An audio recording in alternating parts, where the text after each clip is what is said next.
චීසි dip එකක් හදාගන්න කියලා ගාලික් රසට. හරි අපි බලමු මේක හදන්න අපිට ඕන වෙන්නේ මොනවද කියලා. ෆ්‍රෙෂ් මිල්ක් මිලිලීටර් 125ක් විතර, බටර් මේස් හැඳි දෙකක් විතර, සීනි ටිකක්, ගාලික් පවුඩර් තේ හැන්දක්, පාන් පිටි මේස් හැඳි 3ක් විතර, ගාගත්ත චෙඩර් චීස් ග්‍රෑම් 70ක් විතර. චෙඩර් චීස් නැත්තම් ඔයාලා චීස් කෑලි තියෙන්නේ හැපි කවරිස් ලයිෆ් කොත්මලි ඒ වගේ කෑලි 4ක් විතර ගන්න. ගම්මිරිස් කුඩු තේ හැඳි භාගයයි, ලුණු තේ හැඳි භාගයක් විතර ගත්තනම් ඇති. අපි බලමු කොහොමද මේක හදාගන්නේ කියලා.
අපි හදාගත්ත චීසි ඩිප් එක එකත් එක්ක තියෙනවා මෙතන පොඩි බිස්කට් වගේ මේ තියෙනවා.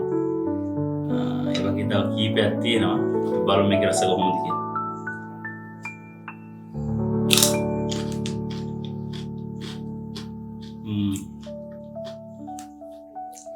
මුල චීසි රසක් තියෙන එකත් එක්ක ගාලික් රස එනවා නියමෙට. බලන්න. ගලි හදලා try කරලා බලන්න. කමෙන්ට් එකක් දාන්න.